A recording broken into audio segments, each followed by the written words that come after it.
Right, today we've come to a tunnel which used to be part of a fortification along the River Thames. The surface structures were demolished long ago, I think around the 80s. This is all that now remains.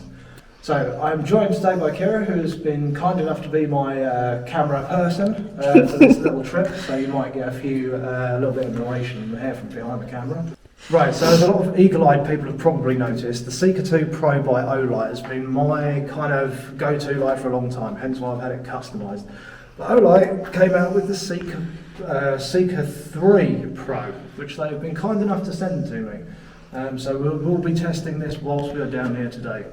The old Seeker 2 was 3,800 lumens, this is 4,200. So I'm going to put this one away for today, and we're just going to stick with this for the rest of the video. So, as you can see, it's got this really nice kind of dial system rather than just the clicky button. So, on, off, click it, but then you turn for the brightness settings and turn it down. Double tap for turbo again, 1, 2, 3 for strobe. It's a pretty generic kind of Olight control system. And so far, really quite like it.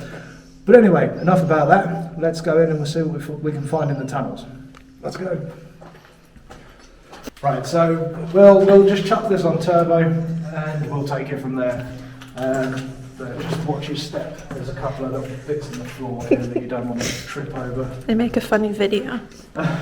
Yeah, I don't want an injury, thanks. I don't want an injury on your part. So this here would have been a drawbridge with a pit there, obviously, full of trash now. Just before we get to walk over this though, I'm just going to check the underside, because this changes all the time. Yeah, that's pretty solid. So just take it easy as you go over this. Okay. Yeah, it's pretty solid. What if I fall in? What if it's a booby trap? There you go, you're all good. So if we look here, we can already see some of the old ironwork. So when the drawbridge was up, they would have used the pulleys here and then tied it off here. They got that on both sides, which is still here, which is nice.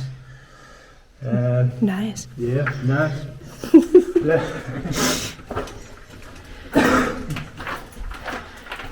Think there's ghosts in here?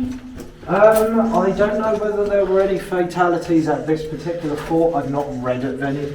But again, I've never really seen anything whilst in tunnels, so... Any satanic cult activity? No satanic cult activity by the smell of it. Probably kids smoking weed, but that's cool.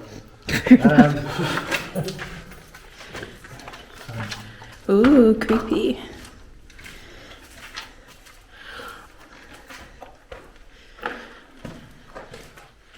So yeah, one of the things you can notice is these here, where it's gone green, that's copper.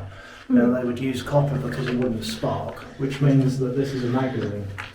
Because we've also got ventilation around the entire magazine. There's a space between the wall for airflow. Is that why it's taller in here?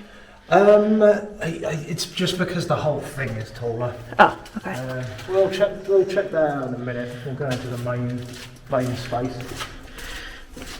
How long are these tunnels? They're not hugely long. They're enough for them to be interesting. So this is where they would have passed ammunition from the magazine out here to over here. Because here you have the ammunition lift.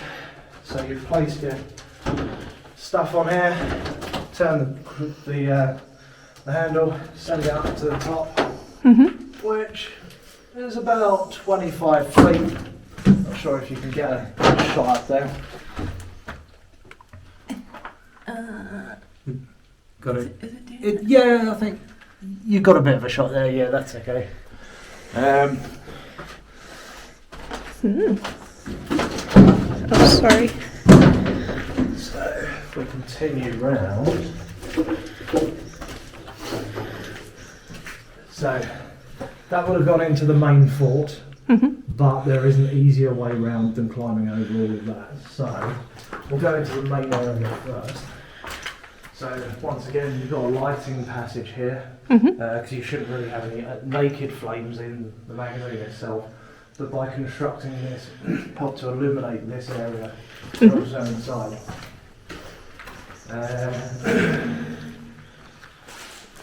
And yeah, so this would have been the magazine.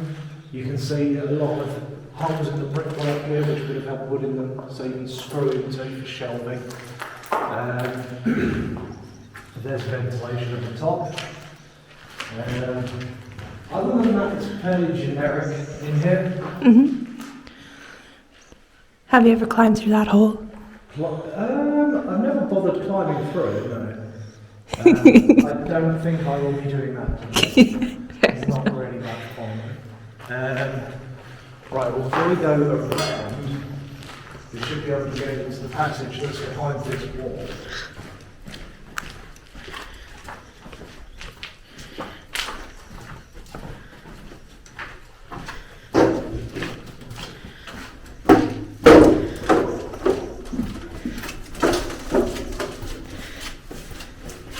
I feel like I should be a director. You can be my director today.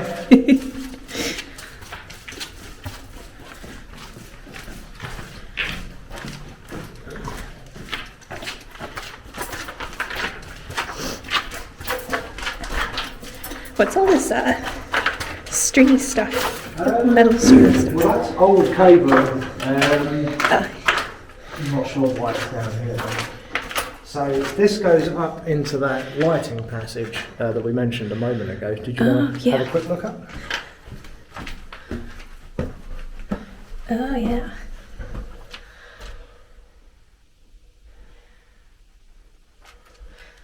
Cool.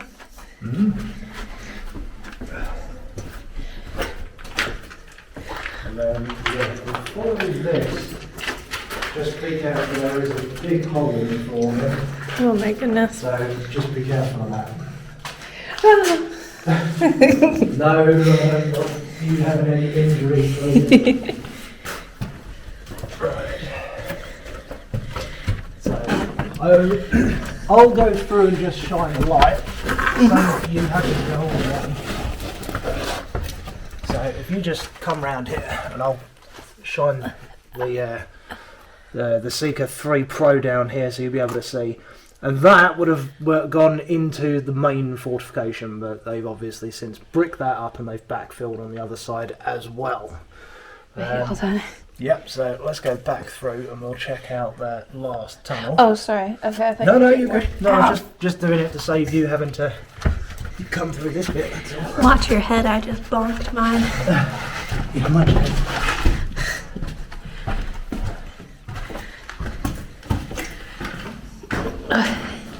Watch the hole.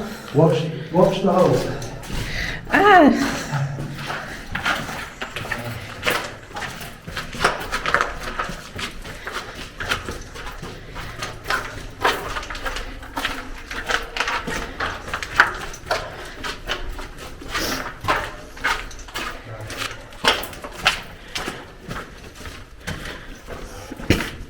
Last part of the tunnel. I'm just glad there's no spiders. No, there's no spiders in this one.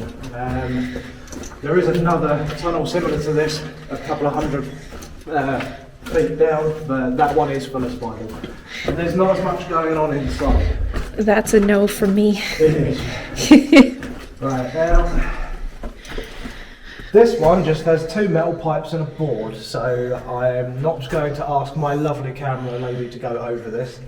I'm gonna fall. It's exactly the same as where we came through a moment ago. So down there, that's been backfilled as you can see, and that would have gone out. Again, this whole set of tunnels here is technically called a component. But yeah, again, the original ironwork for the drawbridge, same deal as before. So yeah, I believe that is where we leave this video. Again, if you're interested in the Seeker 3 Pro, this is a good upgrade from the Seeker 2, I must admit. I like the dials because it's easy, and I always get confused with button combinations. What I'll do, I'll leave on the screen right now all of the brightness levels and everything like that, because it does have, you know, moonlight mode all the way through to turbo mode, and a few other bits and pieces. So Olight have given me a one-time code for you guys to get 30% off, which is SUBEX 30, which I'll leave in the link in the description below with a link. Honestly, do recommend these. Do you pay a little extra for an Olight? Yes, but you do get a full 5-year warranty, and the build quality is probably one of the best in the flashlight market, if I'm completely honest. I concur. So yeah, check these guys out, and as always, thank you very much for joining us, and we'll see you next time. Cheers! So, don't forget to check out my new book, Illegal Chernobyl, The Road to Pripyat. It's available on Amazon, but if you'd like a signed copy or any of our merch, then head on over to subexploration.co.uk. All the links are below. Cheers!